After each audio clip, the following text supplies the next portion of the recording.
You're up. Do you wish to reserve any time? Yes, sir. I would like to reserve 5 minutes. You got it. Well, may it please the court. Yes, sir. I represent the petitioners 3447 West Kennedy, which I may also refer to as the landlord, and its principal, Jillian Ostein. The key factual issues are not in dispute, and the real issue here is a legal one. Whether the trial court applied the wrong law when it applied Rule 4-1.10 instead of 4-1.9. Applying the wrong law is tantamount to departing from the essential requirements of law. There's no disagreement. Can you pause real quick since you're talking about the standard? Just, yes. You don't have to lead with this, but could you at some point briefly address whether this should be an interlocutory appeal or a certiorari proceeding? I'll let you go on, but let's talk about that at some point. Thanks. Sure. I will. And I do believe that we addressed that early on in our brief, and I can go back and address that again. But I think that we did cite some case law indicating that it should be certiorari appeal, and then we footnoted how it could also be an interlocutory appeal if the court wished to treat it that way. But I'll get to that later, if certainly if we need to. Focusing on the 4 key facts that would apply to Rule 4-1.9. They're all admitted by tenant in its response to the petition for writ of certiorari and in the record below. Tenant admits that in the underlying litigation, they are attacking the TBE assignments, the tenant by the entirety assignment agreements, which transferred Mr. Ostein's sole interest in the landlord company to himself and my client, Mrs. Ostein, as tenants by the entireties. That's admitted. Number 2, it's admitted that those assignments were prepared by partner Cohen and associate Hendry at, rather than getting mixed up in the names of the firms, I'll just call it old firm, at their old firm when Ken Turkel and Mr. Severino were also attorneys at the old firm. That's admitted. 3, Turkel, Severino, and Hendry all left the old firm and they joined a newly formed firm that I'll call the new firm. That's admitted. At 4, tenant is now represented by Turkel and Severino at the new firm over our objection, and they're attacking the work of their old firm performed while Turkel and Severino were attorneys at the old firm. So under rule point, under 4-1.9, okay, so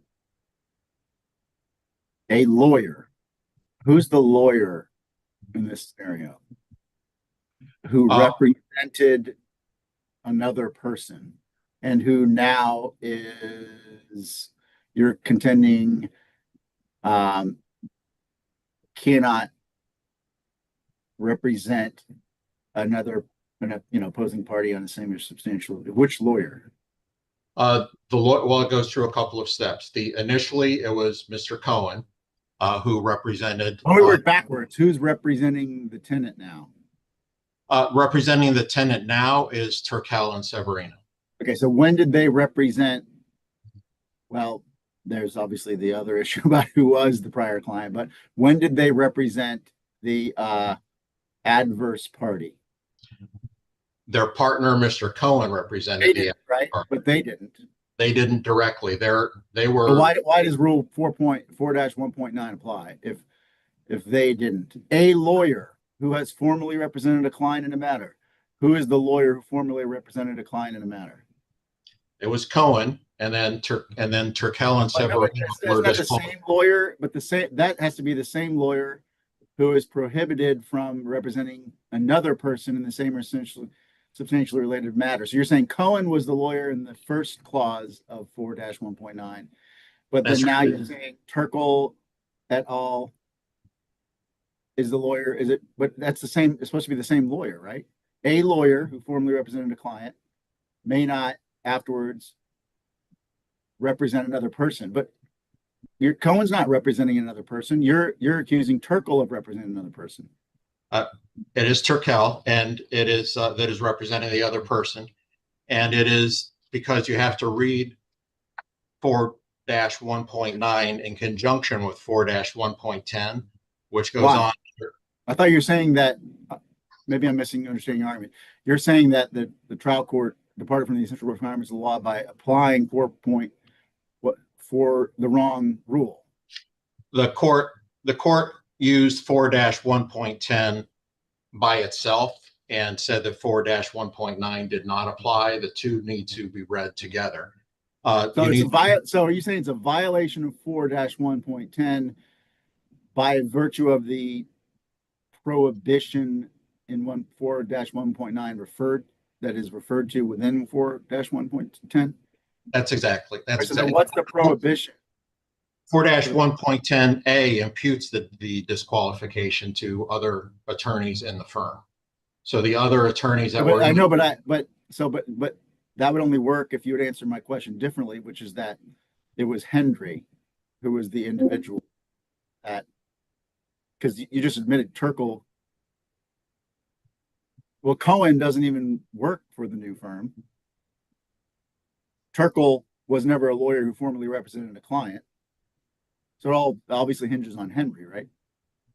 no, it doesn't. And that's the same trap that the trial court judge fell into. If you look at 4-110A, it says, while lawyers are associated in a firm, none of them may knowingly represent a client when any one of them practicing alone would be prohibited from doing so by Rule 4-1.9. So who of them would be prohibited? Cohen would have been prohibited. And so while but they don't work with Cohen anymore. So that then becomes the issue, is what they were disqualified, no doubt. Nobody disputes that they would have been disqualified while they still worked with Cohen. They were disqualified by 4-1.10A, imputed disqualification. So the issue then is, does that imputed disqualification? But it says while lawyers are associated in a firm.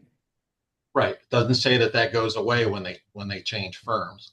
And that issue was. But what if when they change firms, they're no longer associated in a firm? But they're still disqualified. There's nothing in the rule that says that disqualification disappears, that imputed disqualification disappears simply because they change firms. Otherwise, attorneys could avoid disqualification all the time just by leaving and forming a new firm if they wanted to avoid a disqualification. This rule does not allow that to happen. We cited that there are very few cases directly on point to this, because very few attorneys would leave a firm and then attack the work of their prior firm for various reasons, including the fact that it could open themselves up to issues if their old firm ends up getting sued over that. But it was addressed by the Southern District of Florida in the Bancor Group case that we cited in our petition. In that case, Magistrate Torres ruled that a lawyer who was a partner in his prior firm, when the work was performed by another lawyer there, was still disqualified based on imputed knowledge, even though he left the prior firm for a new firm. So that was already dealt with there. The district court judge overruled the disqualified attorney's objection to the magistrate ruling. So it was both the magistrate and the district court judge who ruled on that.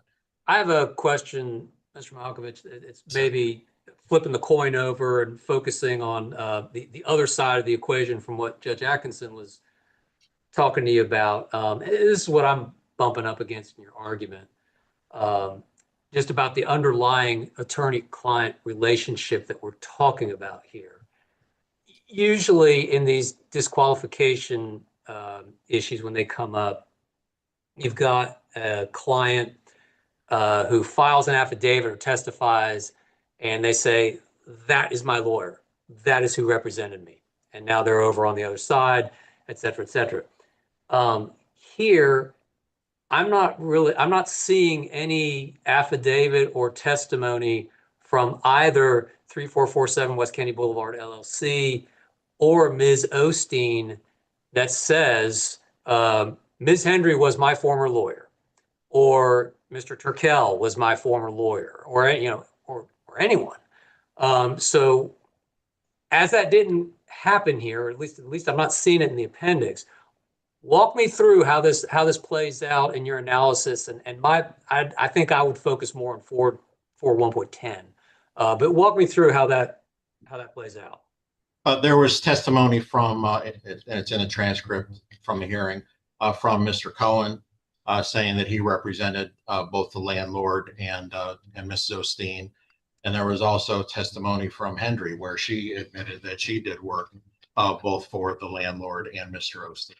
So the trial court then makes a factual conclusion that basically along the line of, yeah, I hear what Mr. Cohen said, and I hear what Ms. Hendry said, and based upon how the file was set up at the old firm and what they're saying, as a factual matter, I'm just not seeing it. I'm not seeing that the attorney-client relationship extended to 3447 West Kennedy Boulevard LLC, the separate LLC, or Ms. Ostein. Can we just, I mean, how do we disturb that factual finding, especially in a cert proceeding? Well, one, you don't, I mean, of course, we think that the court got it wrong because that Sure. flew directly in the face of Henry's testimony, where she says, I quote from her, says, if it was on the list of the 7 corporations that we did the conversions for, then I think it's safe to say that I did do work for that company. That's in the appendix at page 271. But putting that aside, it doesn't need to be the client.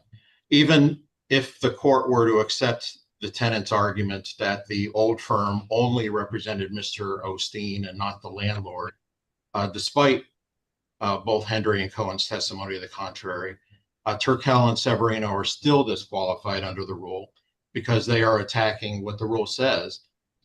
They are attacking the interests of their former client, Mr. Ostein, because by signing the TBE, the tenant by the entirety document, he clearly indicated his desire and interest for the landlord entity to be owned by himself and his wife, Mrs. Ostein, as tenants by the entireties. So the rule doesn't say it has to be adverse to the landlord. It says it has to be adverse to the interests of the former client.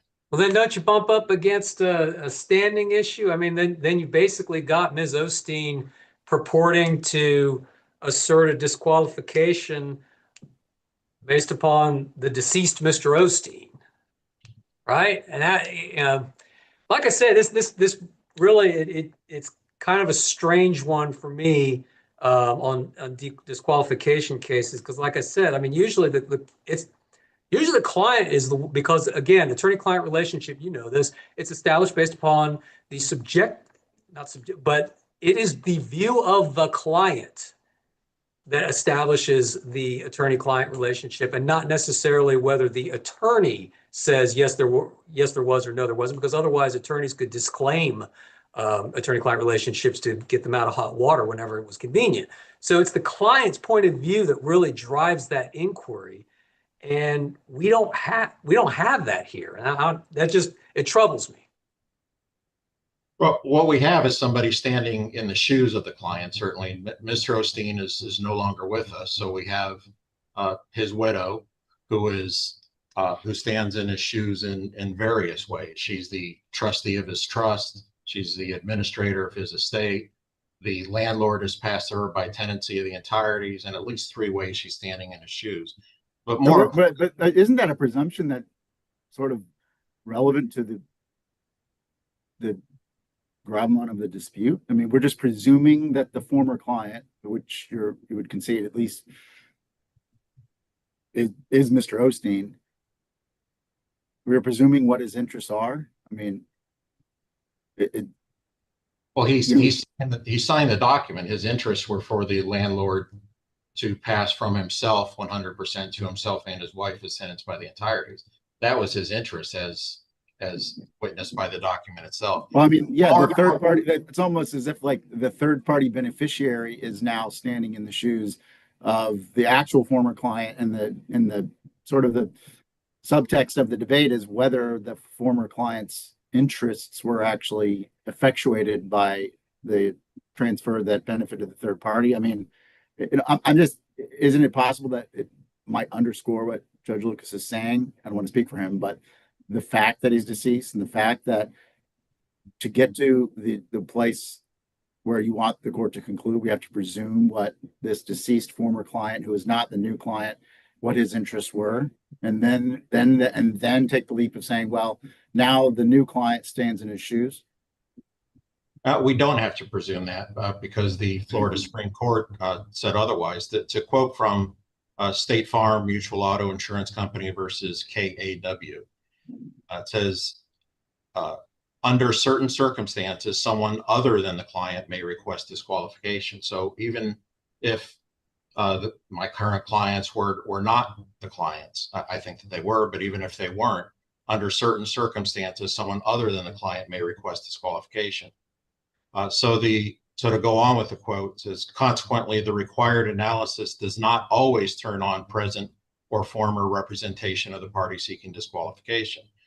That is from a fourth DCA case, Boca Raton Regional Hospital versus Williams, which applied the Florida Supreme Court KEW case. Mr. Mahovkovich, just a heads up, you're at your 5 minutes. You're free to continue if you wish. Okay. Well, I think that we've hit on the points that I need to for now. I will save the rest of my 5 minutes for rebuttal. Thank you. You got it.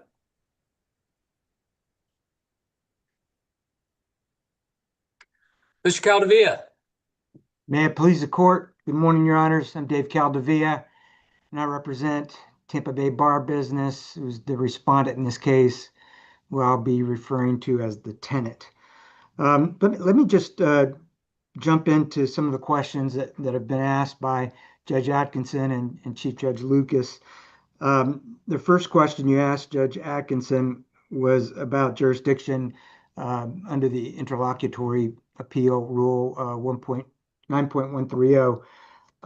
And I think everyone, the parties anyway, are in agreement that there's no jurisdiction under 9.130 because that rule would allow an interlocutory appeal on a non-final order that grants or denies a motion to disqualify counsel. There's no motion to disqualify counsel in this case. As you'll recall, this was a motion actually by the tenant to substitute counsel, and the other side never filed a motion. They responded in opposition. The evidentiary hearing, the burden was placed on us as the moving party. And as I think you also know, Rule 9.130 is very strictly construed, and but there is jurisdiction under certiorari. So I think that's the most prudent course to go by here, especially since that's what's been invoked by the petitioners, and there is clearly jurisdiction there. So can I ask you? Thank you. Since it's freshest in my mind, at least, whether this falls under the carve out, so to speak, from the plain language of the rule, which says that under certain circumstances, someone other than the client may request disqualification. I guess that's not necessarily abrogation of the text, but you have to look at it a little creatively. So even if it's conceded that Ms. Ostein was not the formally represented client, that she could invoke the rule. Okay, so that's what that case says, but was that even argued to the trial court? I don't believe so. I believe that their position was through Mr. Cohen that that the landlord and Ms. Ostein were in fact his clients. And as you noted, Judge Lucas, Ms. Henry testified, no, the client was Jean Ostein, and Jean Ostein was the client. She emphatically testified to that. Now, Mr. Mahovkovich points to a portion of her testimony when she said, yeah, she did some work with respect to these corporations. That's not a quote because I don't have that right before me, but that testimony, the trial judge was in the position to conclude that was out of context or outweighed by her emphatic testimony of who the client was. Now, there are exceptions to where somebody else is allowed to have standing, I guess, to raise these issues. But the trial judge found that they didn't meet their burden of proof. So where are we then? I mean, I think it was Judge Lucas who pointed out that certiorari case is not a great forum for challenging findings of fact, and the only way the case law allows that is when the fact-finding process is adversely affected by a departure from the essential procedural requirements. We don't have any allegation of that, and there certainly wasn't any departure from any procedural requirements for an evidentiary hearing. There was notice, there was opportunity to be heard. I don't know what other procedural requirements could be invoked, but they certainly haven't invoked any. So what we have here are several dispositive findings of fact in this case, which really dispense with really all the legal arguments, but I will go ahead and hit the legal arguments as well. But, and on top of that, we have an incomplete record. They have not produced any of the exhibits that were presented at the hearing. And one of those exhibits is the prenuptial agreement, which gets to Judge Atkinson's point about Gene Ostein's intent. They're saying, well, it was his intent to assign the landlord company to himself and his wife as joint tenants with right of survivorship. Well, the portions of the prenup that are quoted in the record, even though we don't have the prenup itself, says, hey, my companies, my property owning companies are part of this prenup, and they're not part of my will. They can't be transferred in any way, shape, or form unless that transfer occurs under the same auspices and requirements of this prenup.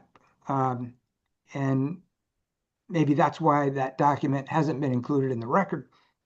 But you cannot begin to overturn or reweigh any findings of fact that the trial judge made, especially not in this situation where the petitioners are withholding evidence from this court that was considered by the judge. So we have findings of fact that Mr. Ostein was the only client, that the petitioners have no standing to seek disqualification. The Pagidipati case, which is out of this court, explains that, hey, that is a question that hinges on the client's subjective belief. And as you noted, Judge Lucas, Ms. Ostein did not testify. And she could have. She was there. She was present. She didn't testify. Didn't want to subject herself to cross-examination, is my suspicion. Now, counsel says that, well, Ms. Ostein stands in the shoes of Mr. Ostein. Well, no, she doesn't, actually.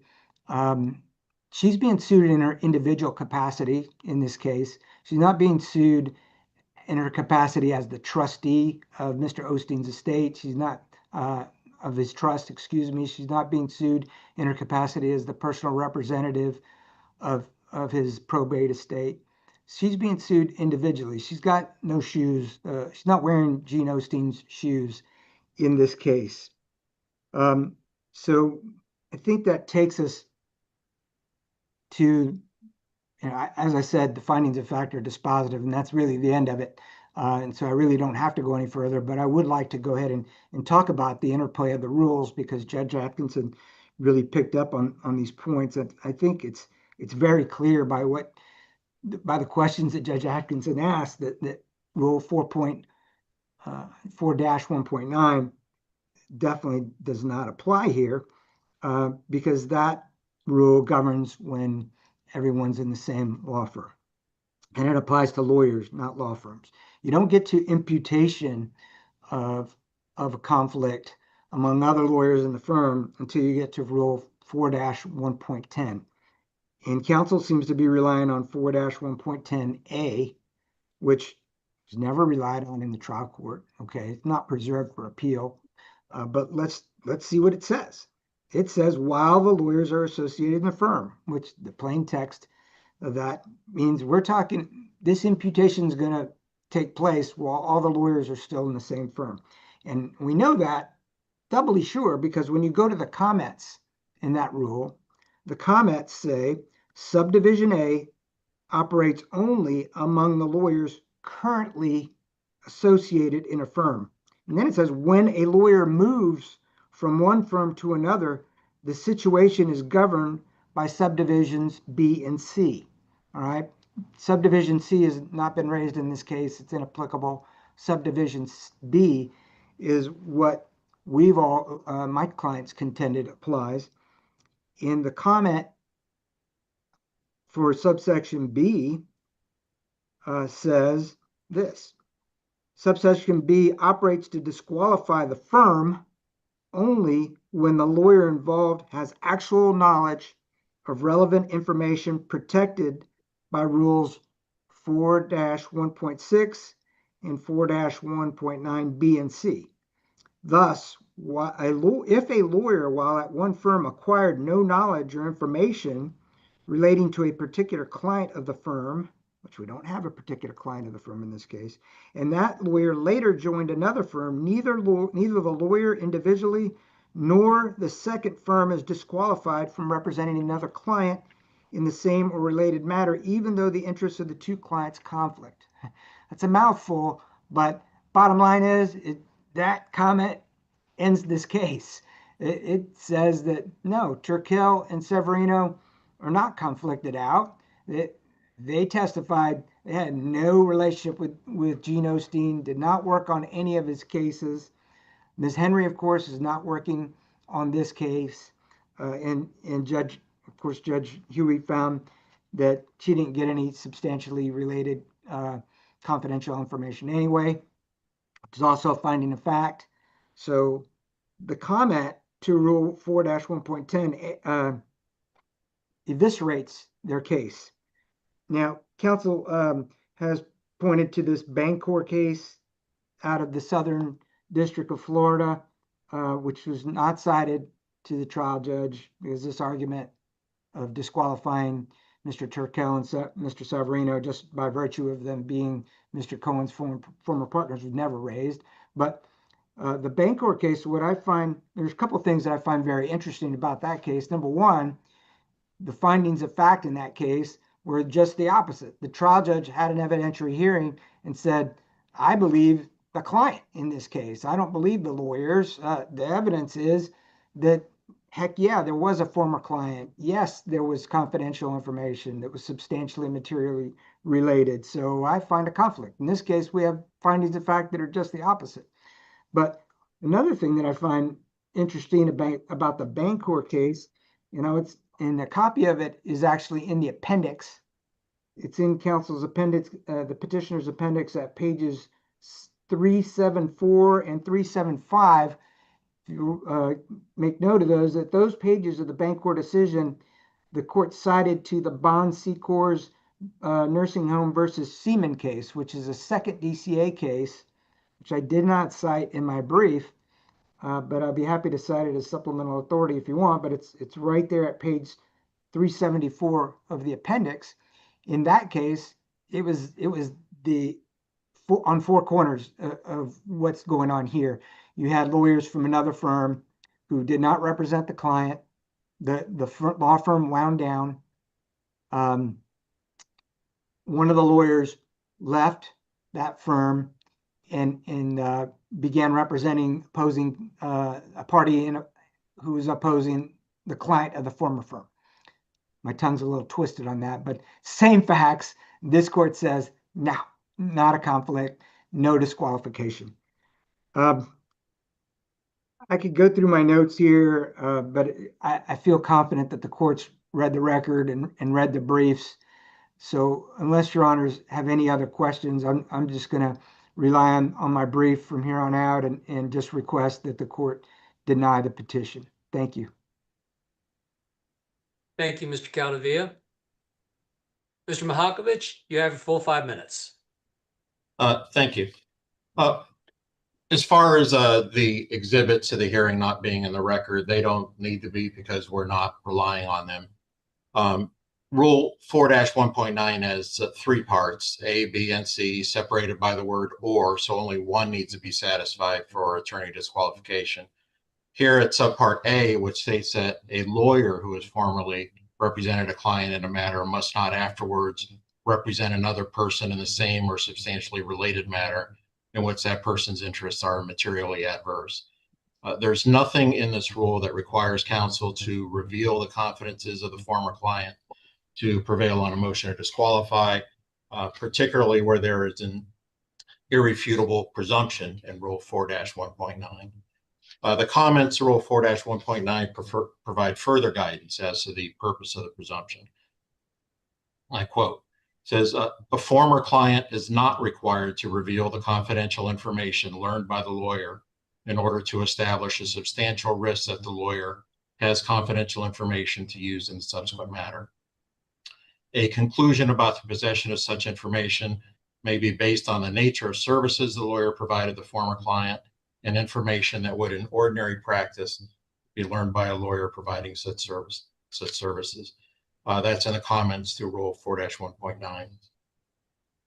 It would appear to defeat the confidential nature of the information if the former client were required to prove what confidential information was revealed to its former attorney and to, in fact, put that in the appellate record, especially when the only 4 facts that we are relying upon are stipulated to.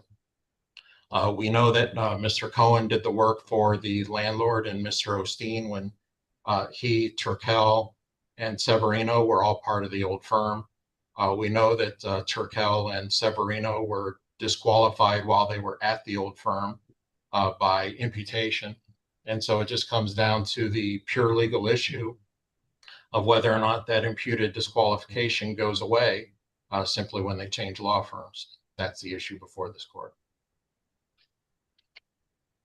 All right. Thank you, gentlemen. One more thing. All of this, of course, was considered by Judge Huey. I'm looking at the transcript. And he took all that into account, didn't he? Factual finding, based on the factual findings that he made. Well, there's no dispute as to the factual findings. But our problem is that he applied the wrong law when he applied 4-1.9 and not, when he confused the two between 4-1.9 and 4-1.10.